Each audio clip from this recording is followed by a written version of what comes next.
जय हिंद मेरे प्यारे बच्चों, कैसे हैं आप लोग। मैं हूं आपका केमिस्ट्री मेंटर कुणाल वर्मा यानी कि केवी सर। आज हम बहुत ही इंपॉर्टेंट लेक्चर पढ़ने वाले हैं। आज हम thermal stability of some compounds के बारे में देखेंगे, ठीक है ना। Thermal stability of some compounds. अब देखो, थर्मल स्टेबिलिटी का मतलब क्या होता है। थर्मल का मतलब हीट। हीट देने पर कोई कंपाउंड अगर ब्रेक नहीं हो रहा है, उसका डिकम्पोजिशन नहीं हो रहा है, तो इसका मतलब वो बहुत ज़्यादा थर्मली स्टेबल है। बात समझ में आ रही है। और अगर आसानी से हो जा रहा है तो यानी कि वो थर्मल स्टेबल कम है, ठीक है ना। हीट के प्रति स्टेबल वो कम है। अब देखो, केस फर्स्ट में हम लोग देखेंगे मेनली आयनिक कंपाउंड्स में, ठीक है ना, जैसे carbonate, sulphate, bicarbonates, nitrate etcetera. और भी आगे देखेंगे, मतलब पॉली एटॉमिक आयन। बात समझ में आ रही है। तो यहाँ पर ध्यान से देखिए। सबसे देखो, यहाँ पे हम जैसे कार्बोनेट का बना रहे हैं, ठीक है, लेकिन बात केवल कार्बोनेट की नहीं है, सल्फेट की भी वैसे ही रहेगी, नाइट्रेट की भी वैसे ही रहेगी, ठीक है ना। ज़्यादातर बात एक जैसी रहेगी, और जो अलग बातें होंगी उसको तो हमको पढ़ना ही पड़ेगा, क्योंकि हम लोग इनऑर्गेनिक केमिस्ट्री पढ़ रहे हैं। तो यहाँ पे एक्सेप्शन तो बहुत सारी चीज़ें, फेल्योर तो हमको कई जगह दिखने वाला है। अब देखो, कार्बोनेट का स्ट्रक्चर ये होता है, ध्यान रखना। ये क्या है? कार्बोनेट आयन का स्ट्रक्चर। अब ये O नेगेटिव, इसी पे क्या रहेगा? मेटल आके जुड़ा रहेगा, ठीक है ना। मेटल आके जुड़ा रहेगा। वो मेटल कुछ भी हो सकता है, ठीक है ना। मैग्नीशियम, बेरिलियम, लिथियम, सोडियम, ठीक है, ये सब चीजें। तो ध्यान से समझना है आपको कि यहाँ पे मेटल रहेगा। क्लियर है ना। अब देखो, ये मेटल जो M है, अगर इसका पोलराइजिंग पावर बहुत ज्यादा है तो ये बॉन्ड क्या होगा? पोलराइज्ड हो गया, ठीक है ना। ये बॉन्ड पोलराइज्ड हो गया, और पोलराइज्ड अगर हो गया तो ये बॉन्ड क्या हो जाएगा? ये बॉन्ड और खिंच जाएगा। ये बॉन्ड क्या होगा? और खिंच जाएगा, जिसके वजह से ये बॉन्ड भी टूट जाएगा। हमको एक्चुअल में इसी बॉन्ड को तोड़ना है। बात समझ में आ रही है? हमको इसी बॉन्ड को तोड़ना है। तो इस मेटल का जितना पोलराइजिंग पावर हुआ, उतना ज्यादा ये बॉन्ड आसानी से टूटेगा। बात समझ में आ रही है। तो हम ये कह सकते हैं कि ये बॉन्ड कितने आसानी से टूटेगा? जितना ज़्यादा इसका पोलराइजिंग पावर होगा। तो अगर हम पूछें पोलराइजिंग पावर बहुत कम होगा तो ये बॉन्ड नहीं टूटेगा। इसका मतलब ये कंपाउंड उतना ज़्यादा स्टेबल होगा। बात समझ में आ रही है? यानी कि thermal stability is inversely proportional to polarising power of metal.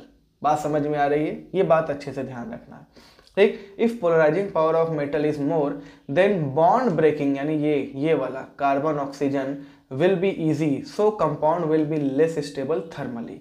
बात समझ में आ रही है।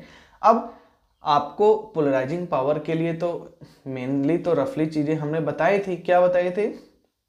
स्मॉल कैटायन, लार्ज एनायन, ठीक है। सबसे पहला वाला ये था फजांस रोल में। अब देखो, यहाँ पे कार्बोनेट कार्बोनेट सारे कार्बोनेट हैं, तो बेरिलियम से लेके बेरियम तक। बेरिलियम क्या पोलराइजिंग पावर सबसे ज़्यादा है, और बेरियम का पोलराइजिंग पावर सबसे कम है। इसीलिए लेफ्ट से राइट क्या हो रहा है? थर्मल स्टेबिलिटी बढ़ रही है। बात समझ में आ रही है। लिथियम से लेकर देखो सीजियम तक, ये नाइट्रेट्स हैं। लिथियम का पोलराइजिंग पावर सबसे ज़्यादा है, सीजियम का पोलराइजिंग पावर सबसे कम है। इस वजह से वो क्या है? सबसे ज़्यादा थर्मली स्टेबल है, ठीक है। यहाँ पे Na+, Mg+2, Al+3। अब यहाँ पे Na+, Mg+2, Al+3, यहाँ पे हम लोग चार्ज को देखेंगे तो एल्युमिनियम +3 है यहाँ पे। सबसे ज़्यादा क्या हो जाएगा? इसका पोलराइजिंग पावर हो जाएगा। तो इसका मतलब थर्मली स्टेबिलिटी इसकी सबसे कम हो जाएगी, ठीक है ना। इनफैक्ट मैं बार बार देखो यहाँ पे एक चीज़ बताऊँगा आगे भी, ये जो सोडियम, पोटेशियम प्लस, Rb+ और सीजियम प्लस, इनका पोलराइजिंग पावर बहुत कम होता है। इनका पोलराइजिंग पावर बहुत कम होता है। इसीलिए अगर इस मेटल के जगह पे ये सारे मेटल होंगे तो ये बॉन्ड को उतना पोलराइज नहीं कर पाएंगे, जिसकी वजह से ये बॉन्ड ब्रेक नहीं होगा। तो ध्यान से समझना, इनका थर्मल स्टेबिलिटी बहुत ज़्यादा होता है, इनका डिकम्पोजिशन पॉसिबल नहीं होता है। क्लियर है? चलिए अब हम देखते हैं आगे एक एक करके। और सबसे पहला है, मतलब केस सेकेंड है, मोनो एटॉमिक आयंस। अब यहाँ पे देखो, यहाँ पे हमको ऐसा तो कुछ देखना नहीं है कि चलो एक बॉन्ड को खींच रहा है तो दूसरा बॉन्ड आसानी से टूट रहा है। यहाँ पे हमको केवल एक ही बॉन्ड तोड़ना है, दैट इज आयनिक बॉन्ड। जैसे अगर मैं बोलूँ जैसे कि लिथियम का फ्लोराइड, ठीक है ना, LiH, ठीक है ना, Li2O, ठीक है ना, Li3N। यहाँ पे ऐसा तो है नहीं कि कहीं कुछ और बॉन्ड है, केवल यही बॉन्ड है। इसी को हमको ब्रेक करना है। इसी को हमको क्या करना है, ब्रेक करना है। तो थर्मल क्या हो जाएगा, इसका डिकम्पोजिशन हो जाएगा। यानी यहाँ पे हमको केवल और केवल आयनिक बॉन्ड तोड़ना है। बात समझ में आ रही है, आयनिक बॉन्ड तोड़ना है। और आयनिक बॉन्ड अगर तोड़ना है तो हमको ये चेक करना पड़ेगा कि वो आयनिक बॉन्ड कितना मजबूत है। आयनिक बॉन्ड कितना मजबूत है, जितना लैटिस एनर्जी निकला होगा। इसका मतलब आयनिक कंपाउंड, यहाँ पे जो मोनोएटॉमिक आयन्स हैं उसमें हमको केवल आयनिक बॉन्ड चेक करना है। आयनिक बॉन्ड अगर केवल चेक करना है तो हम चेक कर लें कि लैटिस एनर्जी कितना है। यानी thermal stability is directly proportional to lattice energy. और लैटिस एनर्जी को कैसे चेक किया जाता है, lattice energy directly proportional to mod Z plus mod Z minus upon में आर स्क्वायर। ठीक है ना, ये याद है आर, ठीक है, ये पता है आपको अच्छे से। तो इसका मतलब कि यहाँ पे लैटिस एनर्जी वाला हम लोग चेक कर चुके हैं। तो देखो Li प्लस Na प्लस के plus Rb plus Cgm plus, तो सबसे छोटा ये कैटायन का साइज है, तो सबसे ज़्यादा क्या हो जाएगा, थर्मली स्टेबल हो जाएगा। ठीक है ना, यहाँ पे भी देखो वही काम है, लिथियम आयन सबसे छोटा है तो सबसे ज़्यादा लैटिस एनर्जी हो जाएगा, तो सबसे ज़्यादा उसका थर्मल स्टेबिलिटी हो जाएगा। बात समझ में आ रही है। केस थर्ड, हालांकि कोवेलेंट कंपाउंड अभी हम कोवेलेंट बॉन्ड पढ़ नहीं रहे हैं, फिर भी हम जब इसको देख रहे हैं तो इसको निपटा ही लेते हैं। देखो कोवेलेंट बॉन्ड में क्या, जैसे मैं बात करूं NH3, तो इस बॉन्ड को अगर हमको ब्रेक करना है तो जाहिर सी बात है यहाँ पे ओवरलैपिंग वाला कंसेप्ट आता है। ओवरलैपिंग उतना तगड़ा होगा जितना एटम्स का साइज आसपास होगा, ठीक है ना, ऑलमोस्ट नियरली इक्वल होगा, तो वहाँ पे ओवरलैपिंग बहुत अच्छी होती है, वहाँ पे बॉन्ड तोड़ना मुश्किल होता है। तो नाइट्रोजन और हाइड्रोजन, देखो यहाँ पे सब कुछ सेम है, हाइड्रोजन तो सेम है सब में। अब नाइट्रोजन हाइड्रोजन के सबसे नज़दीक है, फिर उससे बड़ा फॉस्फोरस, उससे बड़ा आर्सेनिक, उससे बड़ा एंटीमनी, फिर बिस्मथ।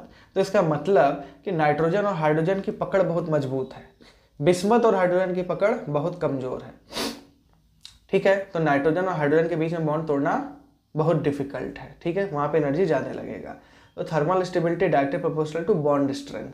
फिलहाल अभी बॉन्ड स्ट्रेंथ आप सीखेंगे आगे जब आप लोग कोवेलेंट बॉन्ड को पढ़ेंगे, ज़्यादा हमें कोवेलेंट बॉन्ड ही पढ़ना है, ठीक है। सिमिलरली यहाँ पर भी देखो HF HCl HBr HI, F के साथ H की मजबूती बहुत ज़्यादा है। सिमिलरली यहाँ पे H2O H2S H2Se H2Te, ठीक है, तो ये चीज़ आप लोग याद रखेंगे। क्लियर, इसको नोट कर लीजिए। तो मैकेनिज्म सीखने के बाद कि आखिर बॉन्ड तोड़ने में क्या लगता है, क्या चेक करना है, इतना चीज़ समझने के बाद, एक ब्रीफ आइडिया लेने के बाद, अब हम लोग थर्मल डिकम्पोजिशन रिएक्शन देखेंगे। और आज हम लोग मेनली कार्बोनेट्स और सल्फेट की बात करेंगे, बाकी बाइकार्बोनेट, नाइट्रेट्स और भी चीज़ें हम नेक्स्ट क्लास में सीखेंगे। क्लियर है ना। इनऑर्गेनिक केमिस्ट्री आप रेगुलर पढ़ते रहिए, थोड़ा थोड़ा पढ़ते रहिए, फिर जब एक साथ हो जाएगा तो उसको पूरा एक पेज पे चिपका, एक पेज पे लिख के आप अपने स्टडी रूम में सारा कुछ लगा लेंगे, ठीक है ना। सबसे पहला है मेटल कार्बोनेट्स। क्लियर, तो ध्यान रखिए, मेटल कार्बोनेट्स को जब हीट करते हैं तो ऑक्साइड प्लस CO2 बनता है। क्या बनता है, ऑक्साइड प्लस CO2 बनता है, इतना ध्यान रखना। और ये ध्यान रखना, सोडियम, पोटेशियम, रुबिडियम और सीजियम आयन, इनका थर्मली डिकम्पोजिशन पॉसिबल नहीं है, क्योंकि इनका पोलराइजिंग पावर बहुत कम है। ये ऑक्सीजन और खुद के साथ जो बॉन्ड है यानी उसको पोलराइज नहीं कर पाते हैं, तो उसके बगल वाला बॉन्ड जो है वो खींचेगा नहीं, वो बॉन्ड आसानी से टूटेगा नहीं। बात समझ में आ रही है। तो यानी कि जो कार्बोनेट को जब हम हीट करेंगे तो ऑक्साइड प्लस CO2 बनता है, इस बात का ध्यान रखेंगे। और यहीं पे देखो ये सोडियम कार्बोनेट, अब इसको ये मत बोलना कि सर अभी तो आप बोल रहे थे सोडियम का कार्बोनेट ब्रेक ही नहीं होगा। यहाँ पे देखो ना, यहाँ पे हम ये वाटर ऑफ क्रिस्टलाइजेशन को हटाने की बात कर रहे हैं। सबसे पहले 100 डिग्री पे इसको क्या करोगे, हीट करोगे, तो इसका 9 वाटर ऑफ क्रिस्टलाइजेशन बाहर निकल गया, तो बचा क्या है Na2CO3.H2, इसको बोलते हैं नाइट्रॉन, नाम याद रखना। क्लियर है ना। फिर इसको फर्दर हीट कर देंगे तो वो भी क्या निकल जाएगा, वाटर ऑफ क्रिस्टलाइजेशन जो एक बचा है, तो ये केवल Na2CO3 बचेगा, जिसको हम लोग बोलते हैं सोडा ऐश, ठीक है। तो ये वॉशिंग सोडा का याद रखेंगे आप लोग। हाँ, अब इसको फर्दर आप हीट करेंगे तो इसका थर्मल डिकम्पोजिशन तो पॉसिबल नहीं, ये आगे जाके मेल्ट जरूर हो जाएगा, ठीक है ना, ये मेल्ट जरूर हो जाएगा। और मेल्ट होने के बाद ये हो सकता है कि ये Na+ इसका बाहर निकल जाए और CO3 2- इसका बाहर निकल जाए, ठीक है ना। ये मतलब ये फ्यूज्ड हो जाएगा, मोल्टेन हो जाएगा, लेकिन ये थर्मली डिकम्पोजिशन होकर ये ऑक्साइड प्लस CO2 नहीं बनाएगा, ठीक है। तो यहीं तक आप कहानी याद रखेंगे, ठीक। चलिए आगे बढ़ते हैं, और आगे है मेटल सल्फेट।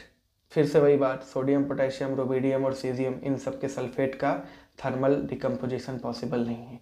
अब देखो, मेटालिक सल्फेट अगर हीट करते हैं तो एक रफ आइडिया आप दिमाग में रखिए, oxide plus SO3, oxide plus SO3। ऐसा क्यों? देखो सल्फेट का स्ट्रक्चर कुछ ऐसा होता है, ठीक है, ध्यान रखेंगे, सल्फेट का स्ट्रक्चर कुछ ऐसा होता है, ठीक है, मैं बता दे रहा हूँ, आगे कभी ज़रूरत पड़ी तो याद रखेंगे आप लोग। हालांकि जब हम लोग पढ़ेंगे कोवेलेंट बॉन्डिंग, वहाँ पे शेप और ज्योमेट्री भी हम सीख रहे होंगे, तो इन सब का इतना ज़्यादा यूज़ करेंगे कि ये खुद ही आपको याद हो जाएगा, ठीक है। तो मेटालिक सल्फेट का हीट करेंगे तो ऑक्साइड प्लस SO3 बनता है। और ये ध्यान रखना, जैसे यहाँ पे नीचे लिखा हुआ ना 800 से अधिक, ये 600 के अराउंड टेम्परेचर यूज़ होता है यहाँ पे, जब तब ऑक्साइड प्लस SO3 बनता है, ध्यान रखिएगा। अगर टेम्परेचर मेंशन नहीं किया है, वैसे तो ये 800 से ज़्यादा वाला पूछना नहीं चाहिए, लेकिन अगर टेम्परेचर मेंशन नहीं किया तो ये नॉर्मल वाला ही आप लेके चलेंगे, ऑक्साइड प्लस SO3। बात समझ में आ रही है? वही अगर टेम्परेचर 800 से अधिक है तो oxide plus SO3 plus SO2 भी बन जाएगा। बात समझ में आ रही है? और केवल डेल्टा का साइन दिया है, इसका मतलब आप अपने से कुछ नहीं मानेंगे, केवल ऑक्साइड प्लस SO3। तो ये बेरियम सल्फेट को हीट करेंगे तो BeO प्लस SO3 बनेगा। क्लियर?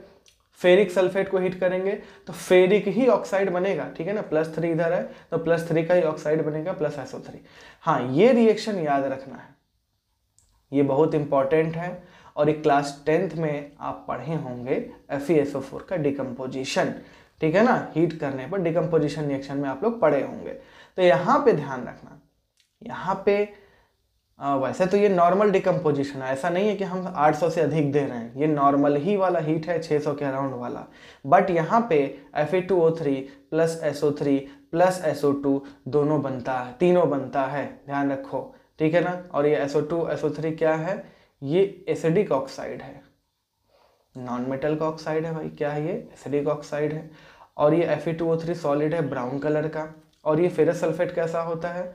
ग्रीन कलर का, ठीक है। तो ऐसा कुछ बोल दे, ग्रीन कलर का सॉलिड है, उसको हीट कर रहे हैं तो ब्राउन कलर का सॉलिड बन रहा है, और साथ में 2 एसिडिक गैसेस निकल रही हैं, तो आप ये ध्यान रखेंगे, ठीक है। तो ये आप स्टार भी बना दिया हूँ मैं, इसको याद रखेंगे। चलिए अगला है, देखिए जिप्सम। जिप्सम एक मिनरल है, देखो इसका फॉर्मूला होता है CaSO4.2H2O। अब जब इसको 120 डिग्री पे हीट करते हैं तो इसका 2 में से 3/2 यानी कि 75% वाटर ऑफ क्रिस्टलाइजेशन बाहर निकल जाएगा। तो ये बनेगा क्या? CaSO4.12H2O। देखो असल में ये आधा H2O पॉसिबल नहीं है, ये आधा H2O पॉसिबल नहीं है, ये मतलब इसका ये है कि 2 कैल्शियम सल्फेट के साथ 1 H2O है। तो हम लोग सिंपल अपने आप को समझने के लिए कैल्शियम सल्फेट 1 ठो बनाते हैं और उसमें ½ H2O लगा देते हैं। बात समझ में आ रही है? तो ध्यान से समझना, 120 डिग्री पे जब हम इसको हीट करेंगे जिप्सम को, तो पूरा वाटर ऑफ क्रिस्टलाइजेशन नहीं निकलता है, ठीक है ना। ये ½ H2O, 1 के साथ आधा, यानी 2 कैल्शियम सल्फेट के साथ 1 वाटर का मॉलिक्यूल रहेगा as a water of crystallization. इसको बोलते हैं plaster of Paris. Plaster of Paris class 10 में आप अच्छे से सीखे हैं, दोबारा उस चीज़ को रिवाइज कर लेंगे तो ज़्यादा बेहतर है। फर्दर अगर इसको हम और हीट करते हैं तब इसमें से सारा का सारा वाटर ऑफ क्रिस्टलाइजेशन क्या हो जाएगा? निकल जाएगा, और बचेगा क्या? एनहाइड्रस कैल्शियम सल्फेट, जिसको हम लोग डेड बर्न्ड प्लास्टर बोलते हैं, डेड बर्न्ड प्लास्टर, ठीक है। और इसमें अगर वाटर फिर से मिला देंगे तो ये फिर से क्या हो जाएगा? रिहाइड्रेट हो जाएगा, ठीक है। अब देखो वही चीज़ है, अगर हम जिप्सम को डायरेक्टली 200 डिग्री पे हीट कर देते हैं तो डायरेक्ट ये वाटर ऑफ क्रिस्टलाइजेशन क्या कर देगा? पूरा अपना निकाल देगा, ठीक है। बात समझ में आ रही है? तो बच्चों ये छोटा सा लेक्चर था, ठीक है ना, एक बेसिक आइडिया आपको लगा। अब हम नेक्स्ट क्लास में और भी चीज़ें सीखेंगे और इसमें हम थोड़ा सा अब डिटेल में जाने वाले हैं। तो मिलते हैं अगले क्लास में, तब तक के लिए जय हिंद।